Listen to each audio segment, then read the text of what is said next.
This video is for those of you who are at the very beginning stage of your PR process and you're just thinking about applying for your Canadian PR.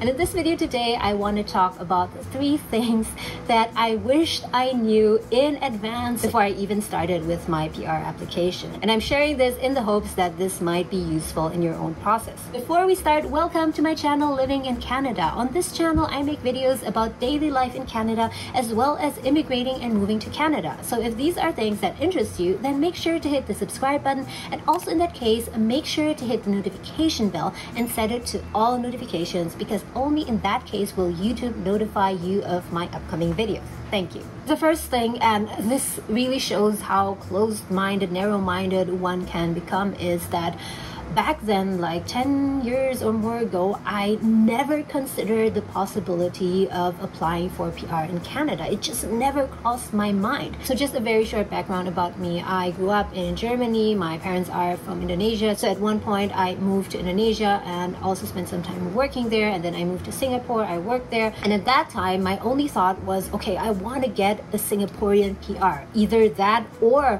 an American green card. And one of the reasons was because my brother is American citizen and he's living there, and I thought, oh, that might be a good idea that I also move to the US. So I was so focused on finding ways to either get my Singaporean PR or my American green card, and both of those things proved to be much more difficult than I thought. But at that time, strangely, I never even thought about Canada until one point after I already quit my job in Singapore. I returned back to Indonesia. Then I started thinking, if I want to get permanent residence, my PR in a developed country, then I should start thinking of other possibilities and not be so stuck on the USA and Singapore.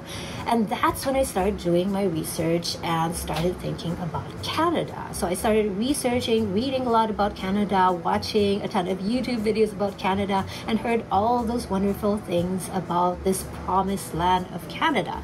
And I and my husband, we discussed it together, and over time we became more and more interested to apply for PR in Canada. That will lead me to the second thing I wish I knew, but just to finish this point, at that time I wish that I wasn't so closed-minded and so fixated on one thing, but that I would think larger and also consider other opportunities. So I just want to say that if you're currently at a point of trying to either get your PR in a certain country, or maybe Canada, or you want to move to another country and you find that you're not making any progress, don't make the mistake of being too narrow-minded and too fixated on something, but try once in a while to just step outside of the process and look at the other possibilities. Because sometimes when doing that, you will realize that, oh, this is also an option. There is not just this option, there are also so many other options that I could try and could be successful at. By the way, guys, if you found this video useful so far, then please do me a favor and hit the like button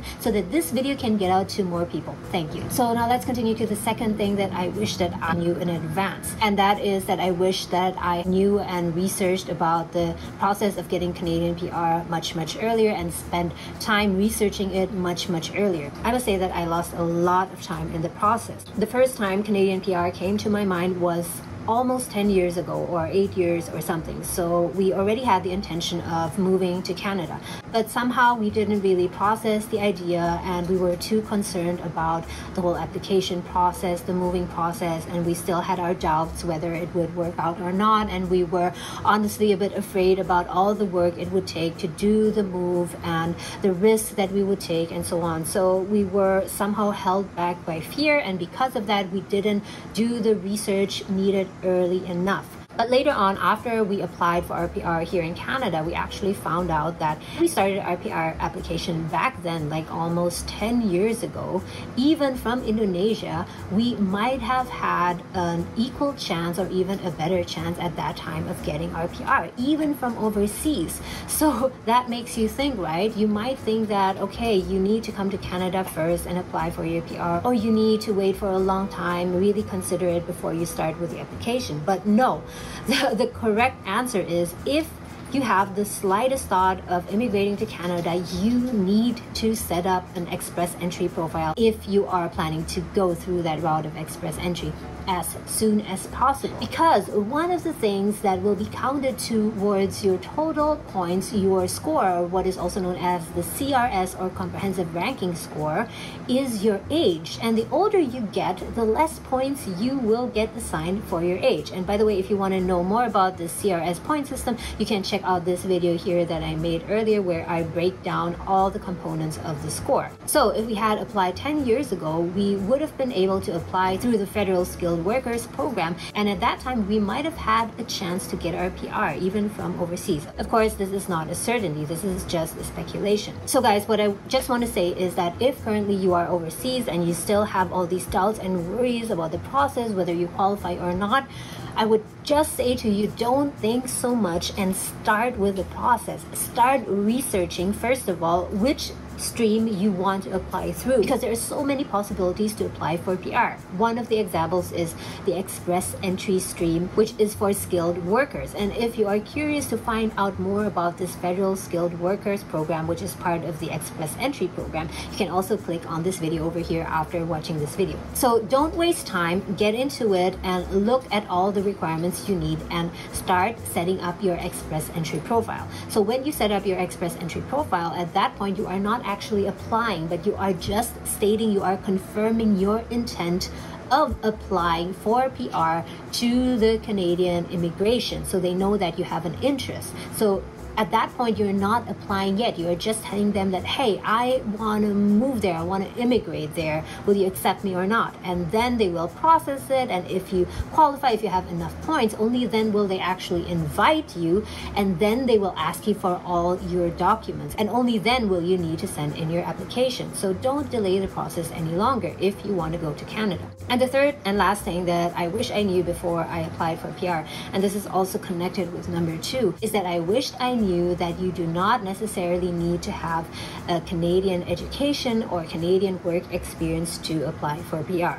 Of course, if you have that, then you will be able to apply through a stream called the Canadian Experience Class Program.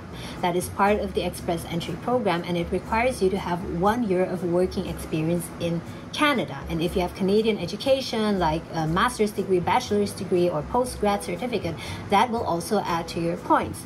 But even if you don't have any of that, even if you only have foreign education, foreign work experience, you can still apply for your Canadian PR from overseas. And if you're still very young, you might even have a very good chance. So let's just say, as an example, at the time that you're watching this video, you're 25, 26-year-old. And let's say you're living in Spain, in Singapore, in India, in Thailand, or wherever. And you've graduated from university there, from a good university, and you have good grades, and you might even have a master's degree or a PhD degree. And in addition to that, you also have work experience in your country. Let's say you have 3 years of work experience, and that work experience is recent. You're currently working in your job. You can use all of those things to apply for Canadian PR from overseas. And for that, you can go through the Federal Skilled Workers Program, which is part of the Express Entry Program. Are your chances high or low to get your PR right away? It's very difficult to say, because what you will need to do for that is, first, you will need to find out, get an idea of what your CRS score might be. And for that, I already linked the video earlier. You can check that video out. And I'll also leave the link down below in the descriptions for you. You can get a rough idea of what your CRS score might be. But secondly, you also need to know how your score compares to other people who are also applying for PR at the same time. And that's another video that I'll make very soon, where I will talk about the PR pool, or how you can find out what the niveau or the current level of scores is, so you can get a rough idea of what your chances are. So in case you're overseas now and you're really intent on getting Canadian PR, don't think that you necessarily need to have Canadian education or work experience, but there's a chance that you can even get your PR just applying from the place that you are at now.